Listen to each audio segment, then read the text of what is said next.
Bonjour, bienvenue, c'est le Culture Mag, le moment de passer aux arts, au spectacle et aujourd'hui en particulier passer à la littérature. Nous allons dans ce journal revenir sur l'affaire du prix d'Israël, ce fameux prix dans lequel on trouve dans l'ordre les plus grands écrivains du pays, le Premier ministre, la presse, la gauche qui s'oppose à la droite, le tout sur fond d'élections. Au sommaire également, les couleurs chaudes, la sensualité, l'exotisme et aussi peut-être le mal-être de Gauguin. L'une de ses plus grandes rétrospectives se tient actuellement à Bâle. C'est l'occasion de voir, de revoir et de revoir encore ses plus belles œuvres. Et puis, en marge de la semaine de la mode qui a démarré à New York, focus sur un mannequin pas comme les autres, Chantel Winnie. Elle est atteinte d'une maladie de peau et elle est envers et contre tout sur les podiums. Voilà pour le sommaire. Merci beaucoup pour votre fidélité. On va parler littérature dans quelques instants, littérature pour enfants. Nous serons avec l'écrivain éditrice pour enfants, la française Geneviève Brisac. Mais pour le moment, David Gombin, bonjour. Direction Israël, avec cette grande affaire du prix d'Israël qui a agité un petit peu tout le monde. Alors, aux dernières nouvelles, le Premier ministre Benjamin Netanyahou a réintégré les membres du jury qu'il avait virés. Donc, tout va bien. Pas tout à fait, parce qu'en fait, pas tout à fait. Ces 3 membres des jurys ont donc accepté leur réintégration, mais ils ont quand même demandé d'être assurés quant aux conditions qui seraient réunies pour assurer leur intégrité et qu'ils puissent donc leur identité soit quand même bien protégée. Ça paraît un peu absurde, parce que vu que tout le monde connaît leur nom maintenant.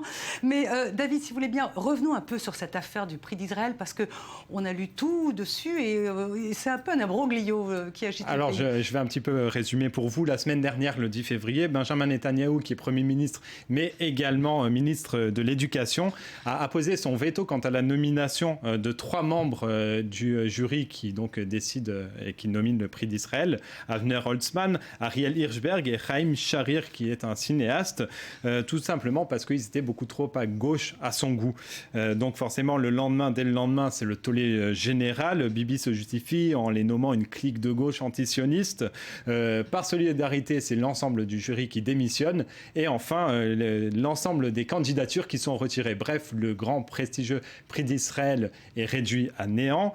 Donc le 12 jeudi dernier, Benjamin Netanyahou est obligé de faire marche arrière et ça va être fait grâce au procureur général qui va lui ordonner d'annuler en fait ce veto et de réintégrer les membres du jury. C'est ce qu'il va faire. Mais enfin, selon David Grossman, l'un des candidats justement des favoris, pour lui, le prix, la réputation du prix est quand même endommagée. Oui, bien sûr. La voix de David Grossman qui a pesé très fort dans cette affaire. Pendant que vous parliez, on voyait d'ailleurs les membres du jury. On a lu un peu partout que c'était un peu l'équivalent du Nobel israélien, ce prix. On pourrait dire les choses comme ça. En tout cas, ce qui est sûr, c'est que c'est un prix qui a été fondé en 1953 et c'est la récompense suprême de l'État d'Israël. Il est remis à 4 récipiendaires dans 4 domaines: les sciences sociales, sciences exactes, la culture, l'art et les sports, et contribution exceptionnelle. Donc 4 catégories et c'est un système un petit peu bizarre où il y a une rotation des sous-domaines. C'est très compliqué. Ce qui est sûr, c'est que donc on peut citer les plus connus, les écrivains Shai Agnon, Aleph Bet Yehoshua, Amos Oz, le philosophe Martin Buber, le chef d'orchestre Zubin Mehta. On a également eu des organisations qui ont été nommées, Yad Vashem, l'école d'art de Betzalel, Golda Meir et bien d'autres, bien entendu. David, pour finir, très court, on a reproché au Premier ministre cette intrusion dans la sphère littéraire. Exactement. On imagine qu'en Israël, c'est pas la première fois. C'est pas la première fois. On se souvient, en 1992, c'était la situation opposée, puisque donc la personne nominée, c'était l'intellectuel de droite Yeshayahu Leibovitz, qui était donc fortement, donc qui a été nominé, et le Premier ministre de l'époque, Yitzhak Rabin de gauche, avait menacé de refuser de se rendre à la cérémonie. Au final, Leibovitz avait refusé de recevoir. Leibovitz très très à droite, on va dire. Merci beaucoup, David Gombin. Juste le temps de retrouver sur ce plateau l'éditrice et écrivain française Geneviève Brisac et on continue de parler littérature. Merci. Merci. Est-ce que les enfants lisent? Voilà la question du jour. Si l'on en croit les vieux grincheux, eh bien les enfants, les ados seraient des décérébrés, branchés sur les réseaux sociaux en mode faute d'orthographe. Et puis si l'on en croit les chiffres de vente et les professionnels, eh bien le tableau n'est pas tout à fait le même. Nous sommes avec l'écrivain Geneviève Brisac. Bonjour. Bonjour. Merci beaucoup d'être sur le plateau du Culture Mag. Alors vous êtes écrivain bien évidemment, vous êtes éditeur de livres pour enfants. Vous dirigez notamment 3 collections dans la célèbre École des loisirs qui fête ses 50 ans. Alors, ça veut dire que ça va pas si mal. Exactement. Bon, donc d'ailleurs, c'est la raison pour laquelle je suis ici, parler de ces 50 ans de l'école des loisirs. Les enfants, d'ailleurs, chacun de nous le sait, quand on met un album entre les mains d'un enfant, même très petit, énormément de psychanalystes d'ailleurs, comme le professeur Diatkin, beaucoup d'autres se sont penchés là-dessus depuis des décennies.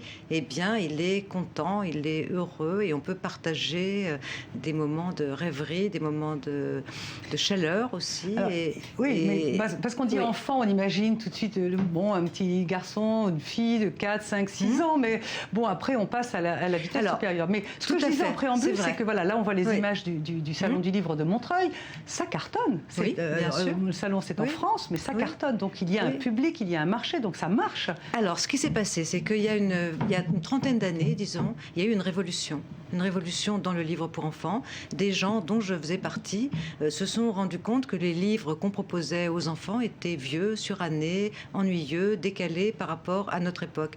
Et dans la foulée des années 70, en fait, il y a eu une créativité extraordinaire, des illustrateurs extraordinaires, de Maurice Sendak, Nadja, Grégoire Solotareff, Michel Gay, Claude Ponty, dont on apercevait les livres là, Anaïs Vaugelade et quantité d'autres dont les noms ne me viennent pas juste à la bouche immédiatement, mais des dizaines et des dizaines d'autres se sont passionnés pour transmettre aux enfants leur humour, leur drôlerie, leur vision du monde et surtout leur insolence.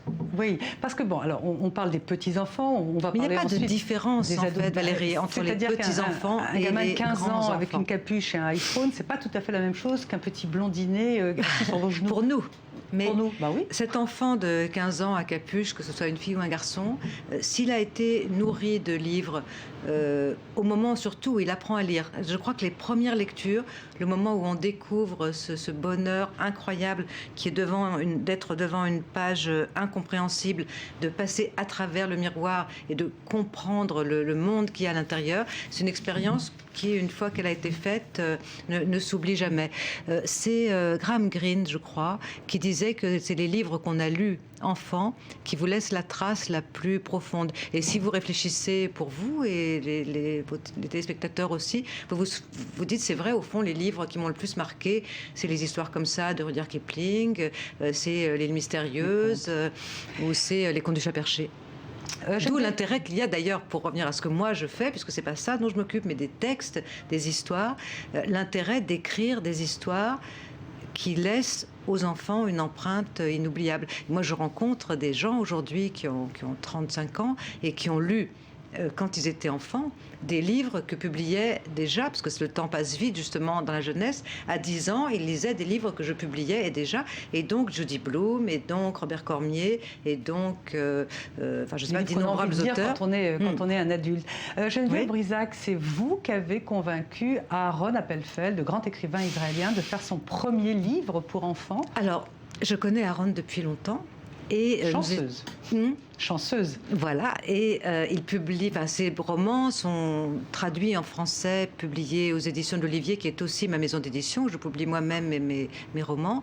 Et donc nous étions à Jérusalem, chez Madame Tichot, je crois, et nous discutions de livres. Et moi, je lui parlais d'un livre extraordinaire qui s'appelle L'Histoire d'une vie, qui a eu un énorme succès en France.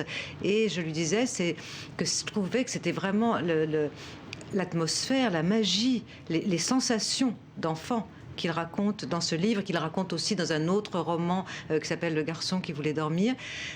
On aurait souhaité que des gens de 10-12 ans puissent les connaître. Parce que pour ceux qui connaissent la vie d'Aaron Appelfeld, c'est terrible. Il a une enfance difficile dans les bois. Alors comment il a réussi et comment vous, avec lui, avez réussi à transformer cette enfance qu'il a eue moi, je ne suis pour rien. C'est lui vous l'avez aidé quand même. Vous avez non, pas du tout. Non, je ne l'ai absolument pas aidé. Je l'ai absolument pas aidé. Et 2 ans plus tard, j'ai appris qu'il avait écrit un roman pour enfants qui s'appelle en français Adam et Thomas et qui est sous forme d'un conte et sous forme d'une histoire universelle, une histoire inventée, mais une transposition de cette expérience terrible. Dans et les pourtant, bois, tout seul, il était enfant. Oui, mais dans le livre, ils ne doux. sont pas tout seuls. Ouais. Dans le livre, c'est la rencontre dans la forêt. Un garçon qui s'appelle Adam rencontre un autre garçon qui s'appelle Thomas. Ces 2 garçons ont été déposés ou abandonnés là par leur mère pour leur sauver la vie. Et les mères leur ont dit tu vas voir, il y a un arbre, et dans cet arbre, il y a une sorte de nid, et tu pourras t'abriter. Et les deux garçons sont parfaitement complémentaires. L'un des deux est un garçon intellectuel, plongé dans ses livres, qui n'est pas du tout religieux, très cynique, pas sinon cynique, je suis bête, il n'y a pas cynique, mais disons, qui doute de tout. Et l'autre est un garçon moins intellectuel, mais religieux, et ils vont confronter d'abord leur amitié, leur rapport aux animaux, leur rapport à la nature.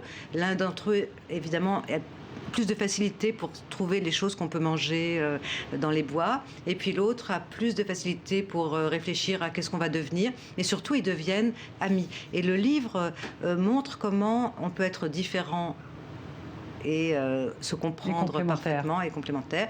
Et puis, on y rencontre aussi une petite fille. C'est un livre qui a énormément marché. Enfin, le livre a été élu meilleur livre jeunesse de l'année par le magazine Lire et RTL. Et il faut dire aussi qu'il est illustré par Philippe Dumas, qui est un très grand illustrateur et peintre pour les enfants, à qui on doit quantité de livres assez inoubliables. Et il en a fait quelque chose de, je pense, d'assez éternel, d'assez intemporel. C'est à la fois finalement un genre de... C'est un livre sur la Shoah, c'est un livre qui interroge les raisons qui peuvent pousser certains humains à en persécuter d'autres. Donc ça parle aux enfants, aux adolescents, c'est des questions profondes et importantes. Ça montre aussi qu'est-ce que c'est que le courage et comment le courage naît de la peur. Il n'y a pas de courage comme ça, mais il y a la peur d'abord et le courage ensuite. Et moi, j'adore ce livre. Vous avez bien raison, puisque c'est vous qui l'avez publié. Voilà. Merci beaucoup, Geneviève Brisac, d'être venue sur le plateau du Culture Mag. Merci.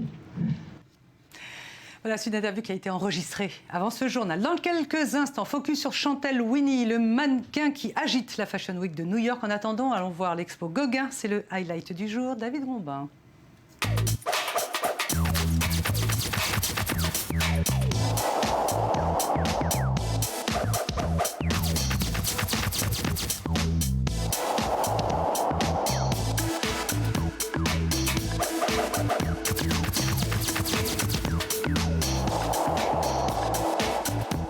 L'un des plus grands maîtres du 19e siècle est à l'honneur à la Fondation Bayler de Bâle en Suisse.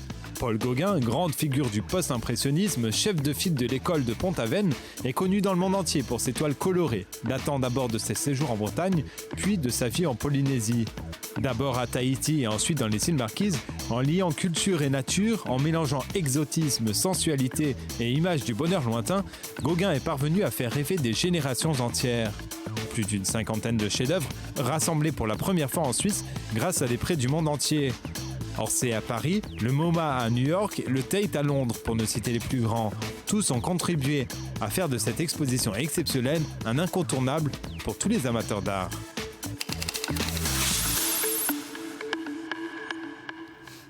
Magnifique. On termine ce journal avec un peu de mode. Les défilés de l'hiver 2016 continuent d'agiter la planète fashion de New York. On y a vu les nouvelles robes de Victoria Beckham, toujours aussi pures, très efficaces, Victoria Beckham.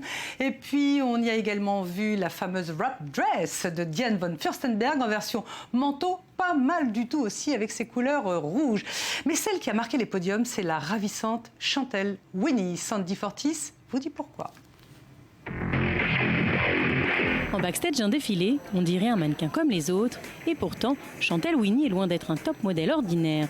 Atteinte de vitiligo, une maladie qui dépigmente la peau, elle a réussi à se faire un chemin dans le monde de la mode, même si de nombreuses agences lui ont fermé leurs portes. J'ai proposé mon portfolio à de nombreuses agences à Toronto et à chaque fois on me répondait « Oui, vous avez un beau corps, de belles proportions, mais nous ne savons pas quoi faire de vous. On ne sait pas auprès de qui vous placer. Donc désolé, mais non. » Diagnostiquée à l'âge de 4 ans, Chantal Winnie, connue également sous le nom de Winnie Harlow, a vu depuis son corps, mais aussi son visage, se couvrir de taches blanches. Rêvant depuis toujours de devenir mannequin, elle fait fi des refus et poste des photos d'elle sur différents réseaux sociaux. Elle est alors découverte par Tyra Banks, le célèbre top et jury de l'émission America's Next Top Model, qui lui propose de participer au concours. Elle devient très vite porte-parole des victimes de vitiligo. J'ai l'impression que même les top modèles ont beaucoup de personnalité maintenant et je pense que c'est ce que les gens recherchent, quelque chose qui leur ressemble, de vraies personnes. Donc je pense que l'industrie de la mode s'ouvre à de plus grands horizons. Et c'est la marque Desigual qui lui a donné sa chance l'année dernière en choisissant la jolie Canadienne comme égérie. Un rêve devenu réalité pour la jeune fille de 20 ans qui a défilé pour la marque lors de la Fashion Week de New York.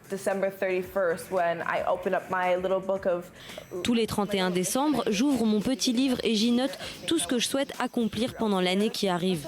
Ce ne sont pas tellement des résolutions, plutôt des choses que j'aimerais réaliser. En même temps, je raye ce que j'ai déjà accompli et là, je suis vraiment heureuse. Petite, on l'a surnommée la vache ou la zèbre. Aujourd'hui, grâce à son ambition et sa détermination, sa carrière semble prometteuse. Prochain rêve à réaliser pour Winnie Harlow, faire la couverture de Vogue. Voilà, c'est fini. Merci. À demain, même heure. Juste après, c'est l'info qui continue sur i24 News.